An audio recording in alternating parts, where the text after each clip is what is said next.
Zdaj pa, ko smo mi razmišljali, se pravi, v tej stoletnici, ob 60-letnici Luce Copaterice, smo pa rekli, kaj je pa takega, ker Ančkinih knjig je kar veliko, od takih, ki se jih da seveda dobiti, ki so na voljo, od Zelišč malih čarovnice, do Tri botre lisičice smo zdaj ponatisnili, do Iščemo hišico od Anje Štefan, do vseh teh zbirk, ljudskih pravljic, ki jih je pripravila Kristina Brenkova. Skratka, kar veliko bogatstvo.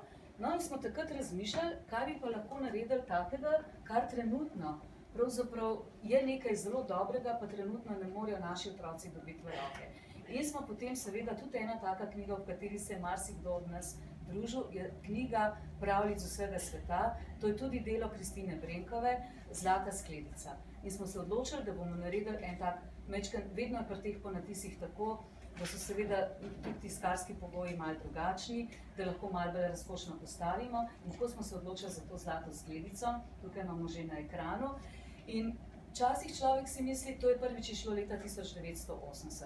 To je ponatis, to ni nič takega, vzamemo stvari iz arhiva, pa jih naredimo na novo. Ne, to je cel proces. Najprej greš seveda skozi vsa besedila, potem pa v takem primeru, kot je slikarka Ančka Gošnik-Godec, v tej knjigi boste videli, nekaj bo tudi na ekranu, je cel kup črno-belih risb.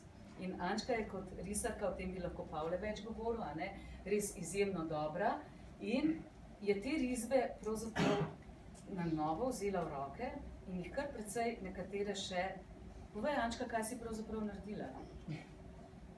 Ja, ponekod je bila pravno skrcana črta in si jo stanjšala zaradi slabega tiska tudi. Ja. Pravila sem. Ja. Ampak mogoče vse to.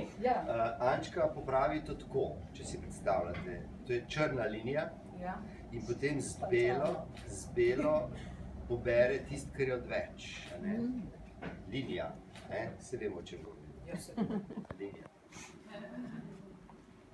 No in potem mogoče lahko na tem mestu omenim tudi Judita Krivec, ki je pisala spremno besedilo za Zlato ptico, je omenila te tvoje mandlaste oči. Jaz ne vem, kaj se pač pri teh očeh zgodi, ampak katerokoli sliko od Ančke odpreš in te liki gledajo, meni se tako nekam, se mi zdi, da me tako lepo gledajo, kot da bi prišel en tak varen svet, in tako, da bi rad v tem svetu bil. In sem enkrat, ko so bile prav ob tej antologiji zanjo pri Ančki v Bohinju, sem jo vprašala, pa kaj je tisto, kako da lahko te vsi tako milo gledajo. Pa je rekla Ančka takrat, jaz rišem tako, da se mi gledamo, drugega, da se gledamo. In to sem si mislila, zdaj sem to razumela, zakaj so te pogledi taki. No, zdaj gremo pa lahko na kratko Zlati skledici. Tukaj bom pa seveda zraven povabila k besedi še Sanjo. Sanja Janša je naša oblikovalka. Kar nekaj iz knjig, recimo tudi pravljice, antologijo, je ona pravzaprav obdelovala, del telih igrač, in pravzaprav je to tudi tako, to je tako nevidno delo. V bistvu ga niti ne opazimo, samo vidimo, da je izdelek nekam lepši.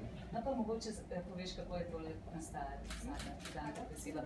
Mikrofon, ki ne dela, jaz bi ti ga z veseljem dala. Ne, luč. A ja, luč.